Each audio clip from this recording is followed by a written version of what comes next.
All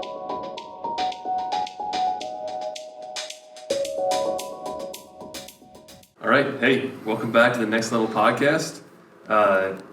Holden, good to have you back. Yeah. So for those of you who are just tuning in, if you haven't heard our podcast before, this is Season 2. Season 1, we had 14 guests on. Really, the podcast comes down to just trying to find folks that really want to get to another level of their career, mostly within sports, but life in general as well.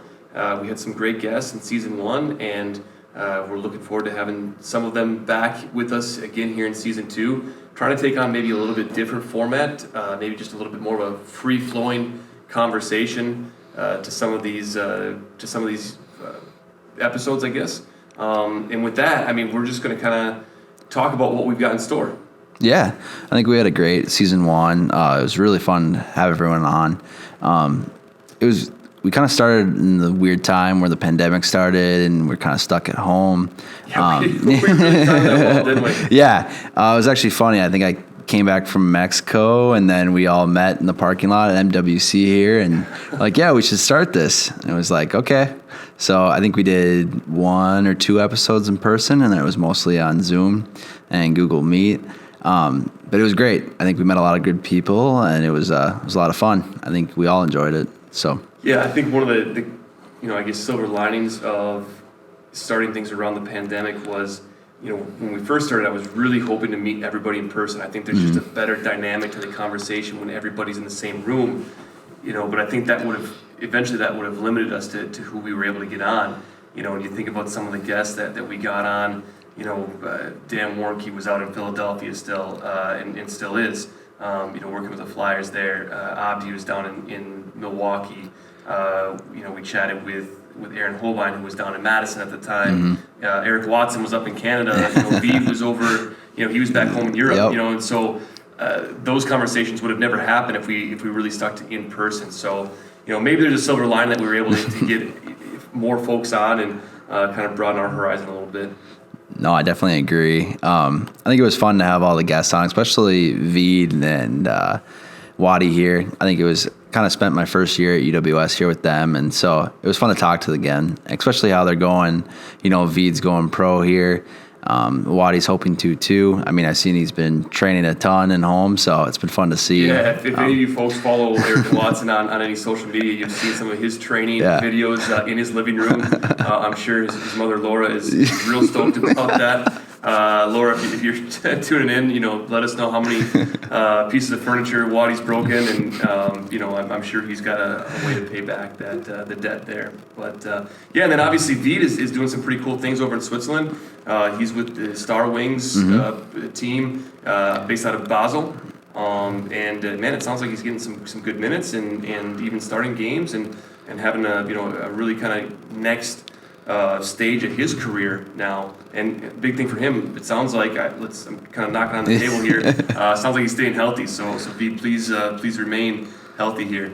Yeah, no, I'm really happy for him. I think it's cool to see. He was really fun to watch.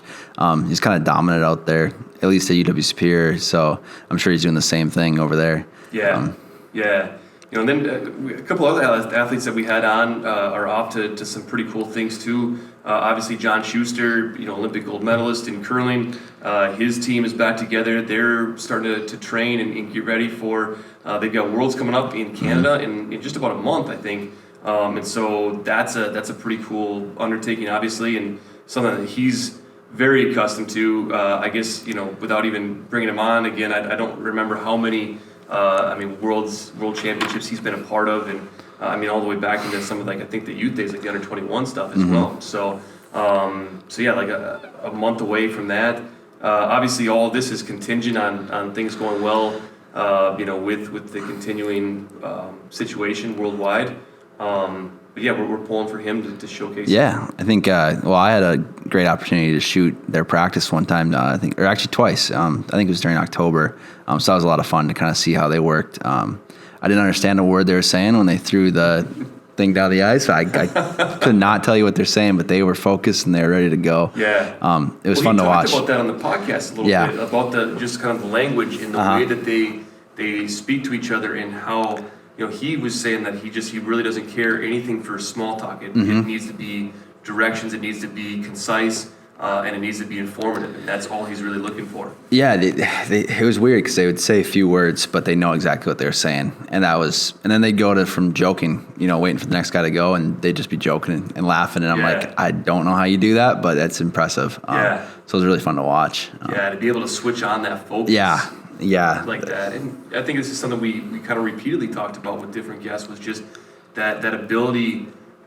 The higher up you go in your sport or in your craft, a lot of times that mental component and that ability to dial in and focus when it's needed is a pretty consistent thread. Yeah, I think you need that too, especially when you're in the Olympics and you can hear the fans and you hear. I think if I was in the Olympics, I'd probably never be, but the camera shutters would be my thing. Like the moment you hear those camera shutters, I would just be like, it would bother me because I know it bothers me now. Even when I hear my own, like I feel bad. Like if it's this quiet sport, I'm like, oh, okay, got to be quiet because it's that little click and it just gets you off. So I think it's impressive how they can keep focused like that. But and then obviously some of the other athletes that we were able to speak with, it sounds like Amy Lemonager, she's still training and getting ready. Hopefully things are, back to normal soon enough where she can get back in the ring and compete. And then another big name was Pat Schlapper, who was pretty cool. When we met with him, he was gearing up for sort of for his kind of big tournament setting down in Alabama right? Yep. His big goal and the whole reason that he kind of made the jump to go kind of fully professional was, he talked about kind of betting on himself and then really needed to kind of go all in. And the bet paid off, it seems like, right? Yeah, it really did. I think he kind of talked about how that was his dream to be in the Bassmaster Elite Series, and it's literally what he did. And I think it was 3 months after we talked to him, so it was quite a change, and it was quick. But it was really fun to see. I remember seeing on Facebook he posted that, and I think I immediately texted you. I was like, hey, like Pat won, like he won this, like he's in there. Yep. So it's pretty cool. It's awesome to see. Yeah, and I was kind of watching the progress throughout, and really kind of stayed pretty well glued to his social media to see how things were going. And there were some ups and downs, and he talked about that, right? How there will be times in fishing where it's slow, and there are things that are outside your control. But his ability to kind of stay focused, and he talked about really that was kind of his X factor, right? Was being able to just kind of stay in tune to things, kind of wait everything out, and in the end. Just kind of wait for those right strikes and make the most of it. Yeah, and I think he was talking about it too. Like at the beginning of it, he was down bad. Like it didn't look like he was going to come back. And then in that last day or last part of it, he came up, and I think it was on like Friday 13th too. And I saw something that said like, "Oh, there's a bad omen to that," but he proved that wrong. Yep. That was really cool to see. I was glad to see guys like that do that. Yeah. So he's one. We're going to have to get Pat on at some point here, and I really want to hear. More from him, kind of like how that went, and then what changes he's seen now as he's going into the new season and able to compete. Like you said, kind of his dream was, to compete at the elite level and in the elite series. I think he had mentioned something on the podcast about how, a lot of his friends had asked, like, do you watch it? Do you want to go to it? He said, no, I don't want to go until I'm actually a participant in it, right? So. Pretty cool to see that kind of come to fruition. Yeah, no, that's awesome. Yeah, and then we had a bunch of coaches on, some really great coaches, a lot of them specific to soccer, obviously, with kind of our love for the game. It's easy to stay connected to some of those folks, but, Sean Morgan, obviously, when we spoke to him, he was really gearing up and recruiting for that MPSL season with Duluth, and obviously that didn't happen, so now he's geared up for kind of round 2, and hopefully everything's on for the summer. It sounds like things are on for the summer. Yeah, I think hopefully we can get it going. It seems like most sports are able to make this work, which is good. It's glad to see. I'm glad to be out there shooting stuff. And I think Sean's a great guy. I don't know if many people know this, but he was my Gitch coach when I was 16. So I would drive from Hibbing to Duluth, and he was my coach. Him and Tom, and it was a lot of fun. So now seeing him where he is now, and then that he's staying here in Duluth and everything, it's cool to see. So I'm glad he's a great guy, and I'm glad that he's doing that. So yeah, and then while we're on the NPSL, obviously Matt Elder was another guest last summer for us, and he was kind of in the midst of that sort of canceled season, and it sounds like he's back with Minneapolis City, and they're gearing up for their season. Obviously, they had like a 7v7 kind of tournament Yeah, in the fall yep, he was a part of. yep. But I think they've got some pretty high aspirations, and it sounds like he's still a big part of that. Yeah, I think so. And I mean, I think a few UW Superior guys are still there. Correct me if I'm wrong, but I think so. Yep. And so that'll be fun to watch. I always like seeing our guys, out there. So it'll be exciting to see, especially when they play Duluth. It's kind of a exciting game. Yeah, So big rivalry, yeah, Yeah. for sure. There's no love lost between the two clubs, but it's a healthy rivalry. Yeah, I think yeah. there's a lot of respect between the two clubs, and I think a lot of the players share somewhat of a similar past and kind of journey to the NPSL level, and a lot of them the aspirations of where to go from there too. yeah, So and then you think about guys that have kind of gone on to bigger levels, and Aaron Holbein was that guy that we were able to have on. And it was really cool, I think, to pick his brain about just making it all the way to the top, the very top of the soccer pyramid within the U.S. system, and playing at an MLS level. But then also kind of hearing from him that transition from the player to the coach. Yep. And I think he was kind of stood out to me in that way as maybe one of the only guests that really had played at such an elite level, and now it really completely kind of jumped out of that and full on into coaching. So it was really cool to hear that transition from him. yeah. I think any sport, it's really hard to go from playing it to coaching because it's completely different. I mean, I'm sure but the way they do stuff is just the way you have to act, the way you have to think. Like you have to think about your whole team instead of yourself, which you should be doing as a player anyway. But it becomes you have to think about every single guy, what they're thinking, and what their goals are, what their aspirations are. Because some guys, if they're playing soccer here, they want to go pro. Some guys are just playing here because they want to play here. They're good and they're good enough to play here, but they want to go through school here. Right. There's completely different paths. So I think be able to do that and then do it well, it's impressive and it's really cool. Yeah. So it was fun to hear from him on everything, and obviously been following his career and what they're doing. I mean, so down at UW right now, they're gearing up for their season. Obviously, everything in the NCAA, all the fall sports got moved to the spring, Yep. and so they're kind of as at the Division I level starting to bite off that spring season now. Yeah, it's gonna be a busy spring for all NCAA sports. Oh man, yeah. I mean, obviously, no stranger to that, and your role here at UWS, Holden. I mean, I think it puts you kind of right in the thick of it as well. See, I mean, it's one thing when whatever your department may have, 15 teams, 17 Yep. teams, 21 teams, between men's and women's and fall, spring, and winter sports. And all of those teams across, I mean, just about every institution right now, everything has been condensed into the spring. Yep. So you've got every team fighting for, facility space and game management staff and, everything in between. It's going to be, I think, just a blur of a spring here for most college athletics. It's going to be quick, and I think it's going to be fun, though. It's going to be nice to see everyone competing again, but, it's going to be a lot. But I think a lot of schools are up to it. I think this is kind of a test of what you've done, and are you ready, and can you do it? And it's going to be a big mental battle, but also physically, just because you've had a year of not doing much. I mean, unless you've really done it on your own, or done it on the days that you can practice with your team. But I think UW Superior did a really cool thing where we played each other for a bunch of games in the fall, and that was really, really fun. I think it kept a lot of guys competitive and probably kept a lot of people just still focused on their sport and still competing. Well, I think it's a really good point. I think one of the things that will be really interesting is I think there will be a shakeup at all levels, and you even see it right now at the professional level. I think how much parity there have been within different leagues. Like if you look at some of the different soccer leagues around the world, if you look at the NFL, you look at the NBA, I mean, the parity within those leagues, because I think it's really hard to train at an elite level, at your 100% level, when you don't know if you're ever going to have the chance to compete. Yep. Right? So that's a really big leap of faith for a lot of athletes to take, that, I'm gonna, it's gonna be breakfast, lunch, and dinner, and everything in between is gonna be geared toward this upcoming season with the hope that it's gonna happen. But at some point when that doubt starts to trickle in, I think that's where you see a lot of folks lose motivation. And I think that sort of mental grind for a lot of people, how they've been able to cope with that, is going to show it already has shown in some of these leagues. I think in the NCAA, you know, sort of across the board, we're seeing it with some of the winter sports that have started up, and I think we're going to continue to see it throughout the spring here. How does that impact coaches, players, everyone's mentality?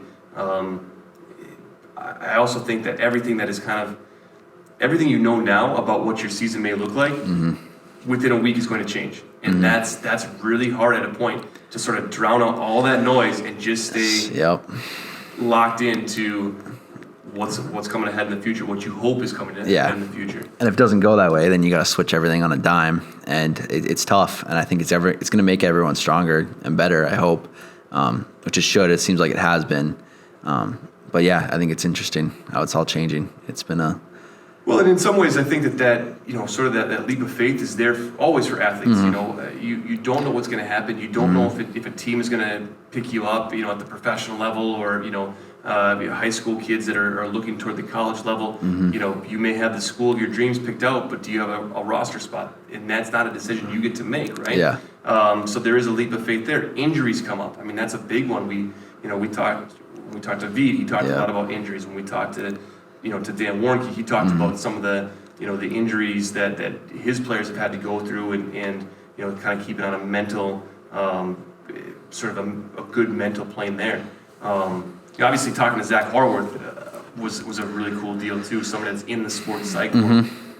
I think, talking to Zach was really fun, but to go back to Dan, I think Dan had a cool point about how he kind of had like a personal relationship with each athlete, which is really hard. Like he was talking about, it's really hard when, you know, you're a guy that makes how much ever money, you know, $5 million a year, and you go into this weight room to lift, to train, to, you know, to get better, and you have a personal experience with the guy that's training you and helping you, and that's really hard to get, but then keep that going and then make sure that guy stays there, because when you have that much money and, you know, you could be done playing and you're good, you know, you don't have to worry about your money.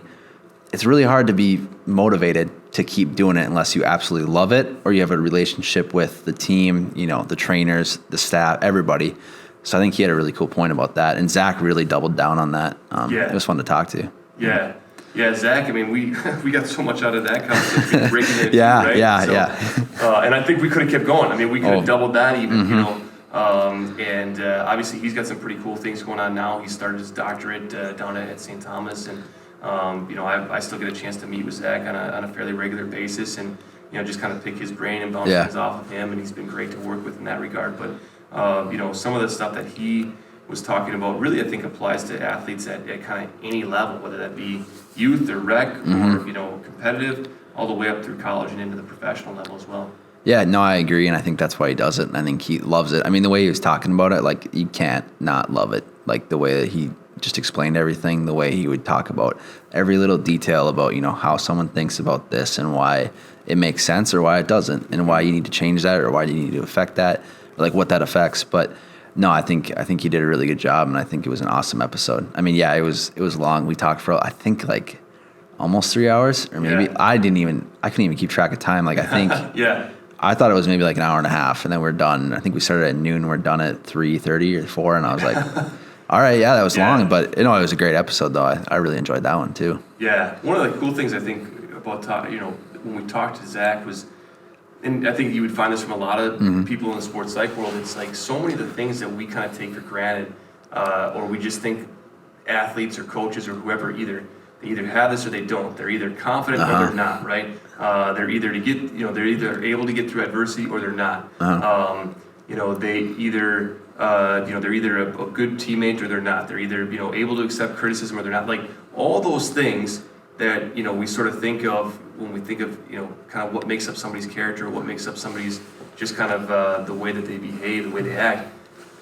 We think you either have it or you don't. But it's all stuff that you can train. You know, it's no different than, Zach would talk about this, like, it's no different than going to the weight room, right? Yeah. You want to be better at this, well, then train it, right? Yeah. You want to be more prepared on game day, well, then train how you prepare for things, right?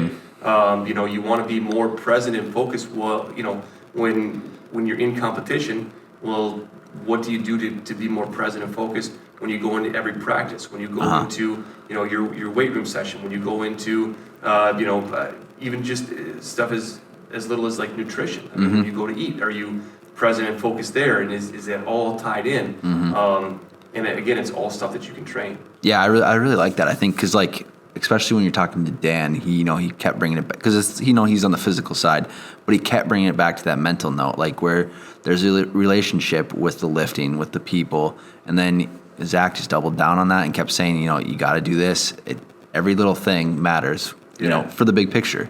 Because if you don't do all those little things, it's not going to matter. And I mean, obviously you can't be focused on all the little things all day, every day, but there is a good balance and there's a thing that you need to do and just keep doing it. And that was a good episode. I enjoyed that.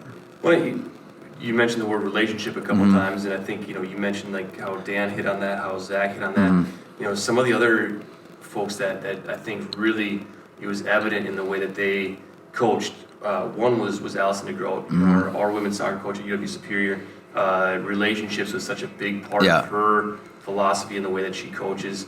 And it came out a lot in that conversation. Obviously, it's stuff that I already know. Yeah. Like, she's one of my best friends and one of I think one of my favorite coach, if not my favorite coach of all time, in terms of people that I've met and been around and have learned from. So it was no surprise to me that was really a pretty key focal point for her in that conversation. And then the other one was Stefan Pinucci, who coaches at the youth level, and to hear him talk about the way that he treats his athletes and filters that through their whole program culture and their coaching staff and everything. And I mean, just to follow up on that, I mean, so my daughter swims for Stefan, right? And it was a few days after Christmas, and he and his wife and kids were driving around Superior hand delivering holiday cards to everybody. I mean, they have 150 kids in their team, and they're hand delivering these cards. Everybody. Just to make everybody know, just how kind of special they are to their coaching staff and how much they matter and how much they care about them was, I mean, it's that kind of stuff that goes above and beyond, and it's, some may look at that as a small gesture, but I guarantee there will be kids that still remember that when they're, from elementary school up to high school into college, and they may do that with their team someday, when they become coaches in whatever sport it might be. Oh, I'm sure. That's cool. That's awesome. I didn't know that. That's special. I think, we talked about like Allison and their team. It always seems like they're having so much fun. Like she has a relationship with every athlete, that's on that team. They always seem like, they're enjoying it, they're working hard, but at the end of the day, they all have a good relationship with each other, and they work stuff out. And I think she talked about that quite a bit, just how she likes to build the team relationship and just build each person up, and build their character and how they act and who they are. One of the things that really came through in that conversation too was how much that care for one another went beyond the game, beyond just the team. It's like, I don't care about you because you can help us win games.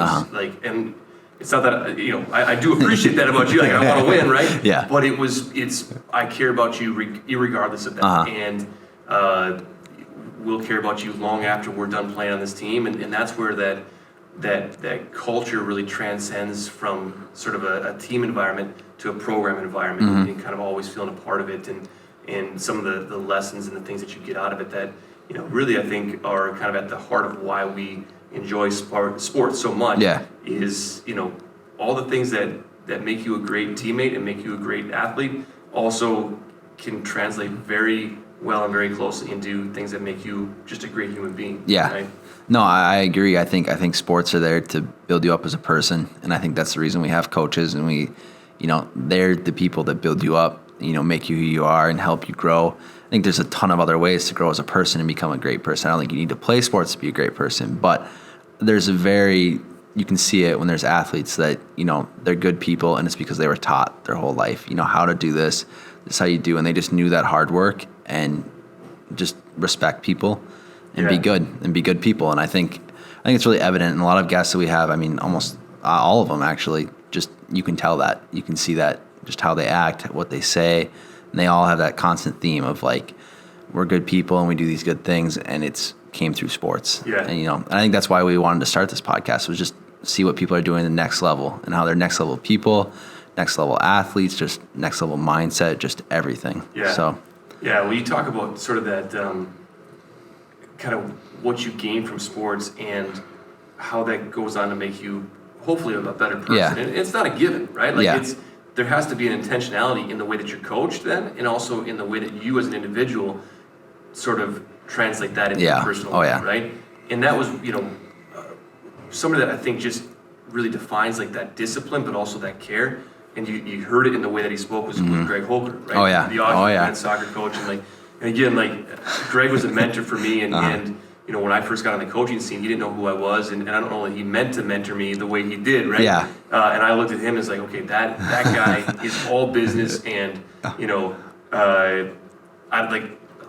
think one of my first thoughts was, I don't know if I can play for him, because he's so driven and just so business oriented. And then as I got to know him, through just kind of through a friendship that developed, but then also getting to kind of just be on the outside looking into his program, you see how much he really cares about his student athletes and how they care for him. And one of the cool things that he mentioned on there was how that's really kind of paid forward then, because he mentioned that he has over 100 of his former athletes who are now coaching at one level or another. And so the great things that he's teaching in his program, hopefully those athletes are going on and teaching in their own programs, and they're able to kind of put their own spin on it and tweak it and maybe even progress their message and their philosophy a little bit past what they learned through Augsburg soccer. But I really enjoyed that conversation too, and I knew I was going to, because I know Greg so well, and like I said, he's been somebody who's just been fantastic to me kind of all the way up. But it was kind of fun to really have an excuse to kind of do a deep dive and really pick his brain a little bit. I agree. I think we talked about it a little bit. Like, if you met him on the pitch, you'd think, oh, this guy's a jerk, like he's mean. But then the moment you talk to him for a while, you're like, no, you're not. It's just how you're acting out there, because you mean business. Yeah. But when you get down to the brass, it's just he means well. He wants to help people, and that's what you got to. But I think the same thing. I think I've told you about how I thought about you that way when the first time I saw you coaching and stuff. I was like, oh, it's just a big hard guy. Like, he's all about the game, nothing else. And then we started talking, and it's like mindset, what the guys are feeling, what they think. And it was just like, no, this is way deeper than that. It's just that thing that when the game clicks, when the whistle blows, it's go time. Like, it's one thing and we're doing that. Yeah. And I think that's a reason I think why we're good friends and stuff, just that way that you do that. Because a lot of things that I do, I want to be focused and do it when we're doing it, when it's that. But then when it's out something else, I can move on to that. So right. But yeah. Well, I think a lot of it has to do with, and I think you see this in good coaches, that there is absolutely a performance element there. And the goal of competing is, at the end of it, the objective is to win, right? Yeah, and so it's really, it does have a business-like feel to it, especially at a competitive level. And I would suspect that the higher you go, the more it does feel like there's that sort of business realm to it, right?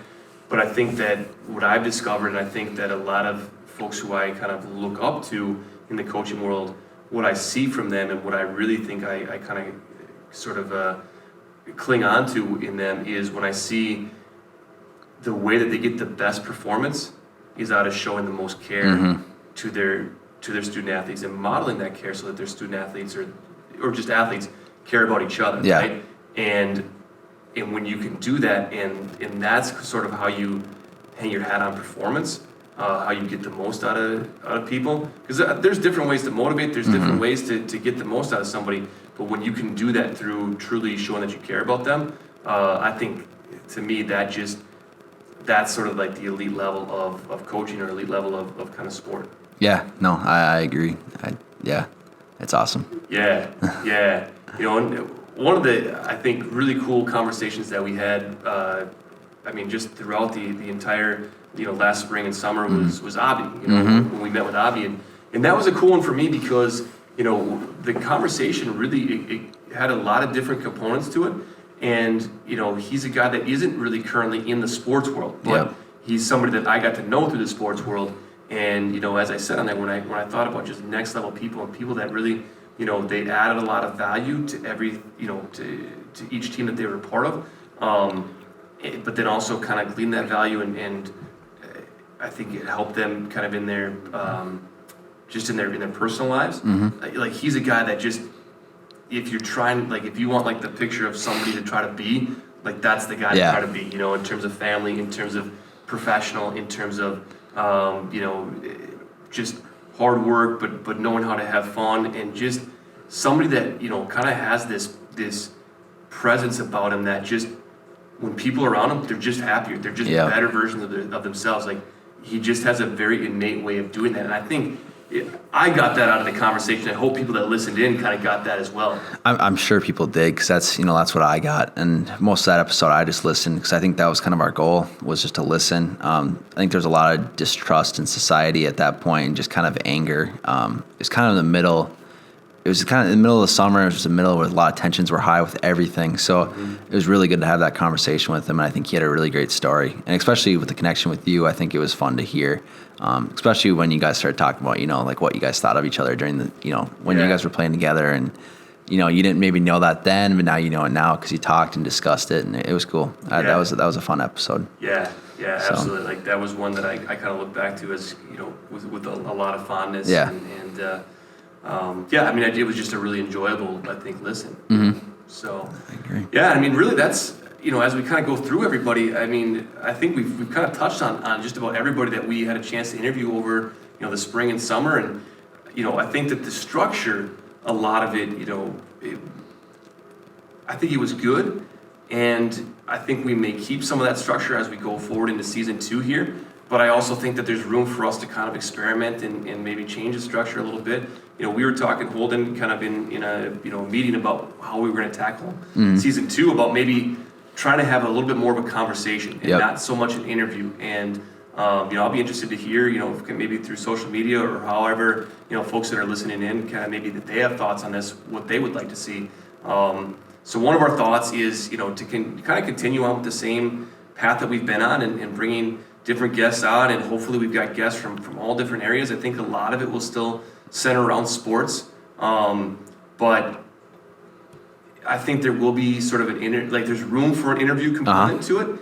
But then I'm also kind of excited just to maybe sit down and have, just maybe a little bit more deep discussions, conversations, maybe with guests who are returning, that maybe we don't tell as much of their story, because you've kind of already heard it. But we can maybe get into some topics, and just offhand, some of the things I was thinking about, one thing that's been on my mind, I think, a lot over the past year, and really since I started coaching, I think, this is on a lot of coaches' minds, and I think you heard it from a lot of the folks who were coaches that came on the podcast. Holker talked a lot about this. It's that balance between family and profession. And, I think that Zach Harworth is a guy that's talked about this, and I don't remember if it was in the episode, or if it's just he and I kind of riffing after the fact, but it's sort of how there's kind of 3 buckets for a coach. And I'm sure in a lot of professional settings, right? And sort of the first bucket is, your team. That's bucket A, and you've got to devote a lot of energy and try to keep that bucket as full as you can, right? And then there's sort of bucket B, which is your family, right? And I'm saying this obviously in no particular order, but so bucket B is your family, and you've got to keep that full, and so you got to keep pouring energy into that and keeping that full, right?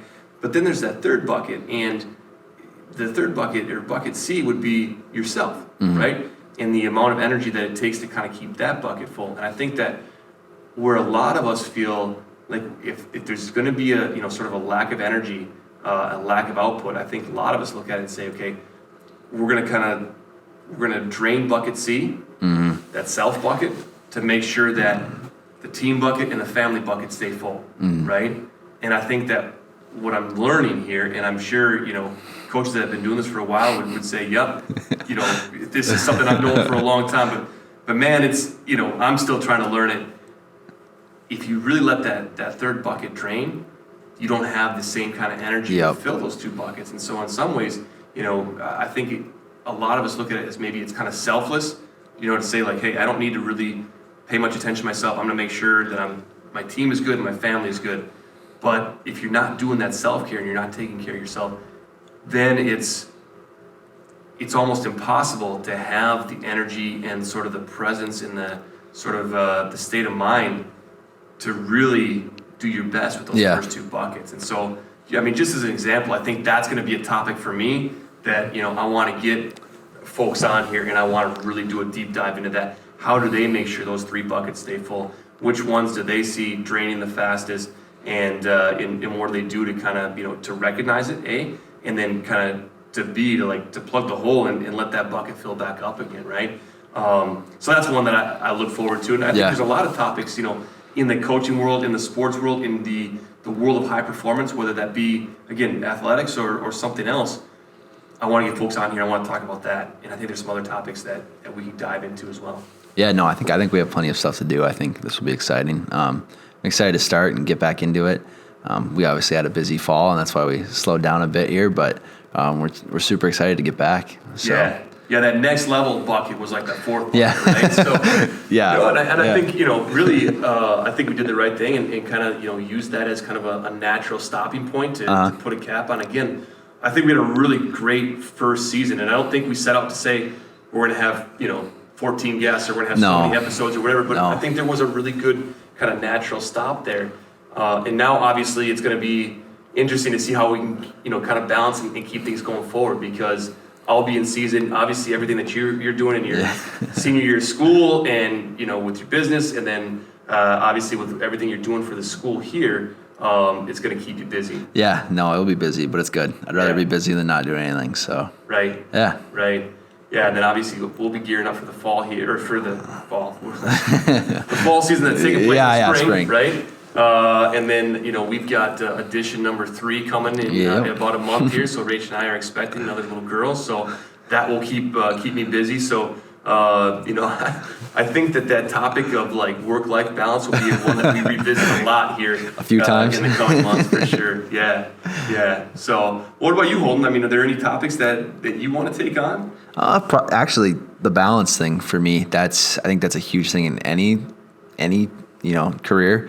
But I think sports especially, just because there's so much going on all the time. I mean, like, you practice like the whole week, or you have games the whole week, especially when you work in the creative side like me. Like, just maybe the one team only plays twice a week, but there's 8 other teams that are competing at the same time that play, a few times. And there's some Saturdays where you go from, 9 to 9 because track started, then you have basketball, then you have tennis or whatever else, then you have hockey or whatever sport. But the balance to keep, make sure that you have that energy to do all of it and keep making sure that you have quality stuff, quality team, quality content, just everything. So I like that. I like that conversation. I think, with everything that you have going on, I think it's really cool to see some of the parallels from sport to business, right? Mm-hmm. And, when I look at it, it's like when you've got sort of that, so I look at it as my team, that's my business, right? So that's bucket A, right? Mm-hmm. And if I don't keep that bucket full, if I don't keep pouring energy into that, it's like there are other teams that are going to keep their buckets full. And so it's that competition of like, if I don't keep that full, I know there's going to be other teams who are, and they're going to get better than we are getting. Oh, right? Yeah. Whether that's recruiting or training or, just coming up with fresh ideas, staying on top of tactics, all that stuff, right? If I'm not doing that, somebody else is, and we're going to fall behind. And I have to think that's exactly how a business owner would feel. Mm-hmm. If I'm not out there at, when it's 20 below, taking pictures and getting them posted, and man, I'm tired, I'm cold, and I don't really want to go through these pictures and edit and all that stuff and get them up.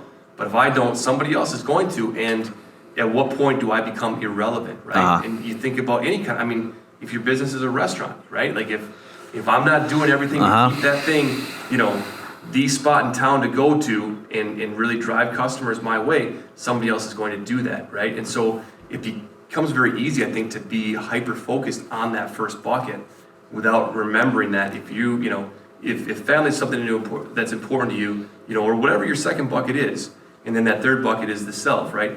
If you're not doing those two things, at some point, you are going to run out of the ability to fill bucket A as well.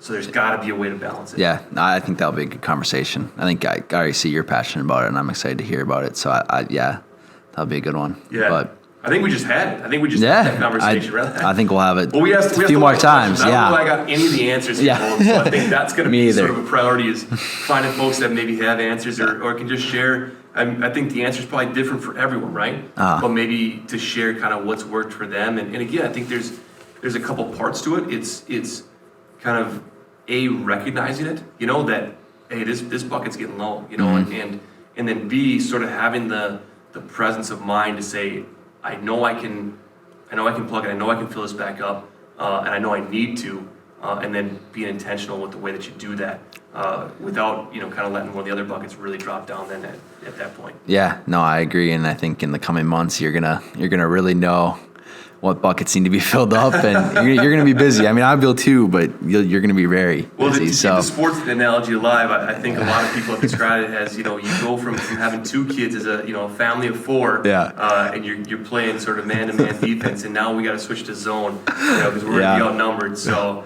But the good news is, I'll give a shout out to my daughter Alexa. She's 8, and she's excited to help out with a lot of stuff. So she's learning how to do laundry right now, and she wants to learn how to change diapers. And she said all that at this point. We'll see what happens when it's game time, right? And that first stinky diaper comes her way. But I'm excited to see kind of her grow with the whole process as well. Yeah, I'll be interested. I don't know if I was ever excited to have brothers till I was like 18 and out of the house, and I was like, oh yeah, I kind of miss them. Like, those guys. That's different, right? Yeah. But yeah, no, it's good. It's good. Excited for you guys. So. Yeah. Well, I think, with that, I kind of want to wrap things up now and just say, I'm excited to be back. I know, this is something we've been looking forward to here for a little while. And hopefully within the next couple of weeks, we'll crank out that next episode and kind of be back to business here. Yeah, we should. And if you guys have any questions or any ideas, just shoot us a message, or you can go to our Facebook page, Twitter, or Instagram, and it's all Next Level Podcast. And it's the same logo as what our podcast has. So just check us out. So. Yeah, and I think that's one of the things that we talked about we'd like to do a little bit more of. Yeah. Just have a little bit more of an interactive dialogue in between episodes, so that people who are tuning in can maybe dictate a little bit of, if there's a guest that we should really try to get on, or there's a topic that people really want to hear about. I'd like to hear from folks who are tuning in, so we can kind of work to serve our entire audience as well. Definitely. No, I agree. I mean, you guys are the guys that are listening, and guys and gals, so we want to hear from you. So just let us know, and thank you for listening.